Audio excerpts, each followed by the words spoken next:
So I want to talk today about Moby Dick, and there, well, as I've been talking, but there's another passage I wanted to point out that I thought was pretty well done and offers a little nugget of wisdom. So as Ishmael's getting ready to set sail, he realizes that he's never actually met Captain Ahab, that the two owners of the ships have been, or the two owners of the ship have been kind of taking care of all arrangements.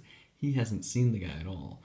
And given this is his first whaling voyage, and the fact that the captain of the ship is essentially the dictator and can decide who lives and dies, and they're going to be on this thing for like basically 3 whole frickin' years, you'd probably want to know the guy that you're going to be handing your life over to.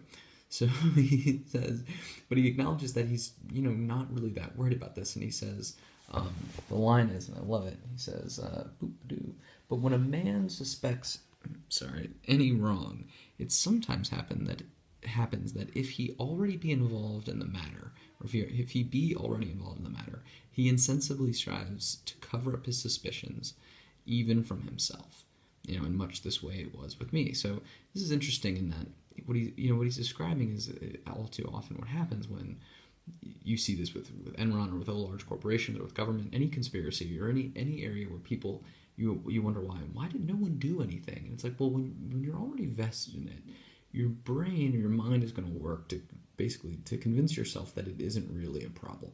So even though he knows that this is an issue, or part of him suspects this is an issue, his subconscious is pointing this out. He knows hey, this is a problem. Psychologically, he's like, no. There's some cognitive dissonance. This isn't an issue at all. It's okay. And really, just because I'm the one involved. If it had been his friend offering him the advice, it would have been clear this is a problem. Don't do it. So anyway, it's one, a little foreshadowing, a little foreboding for the voyage, but 2, it's just a good lesson for everybody in organizations.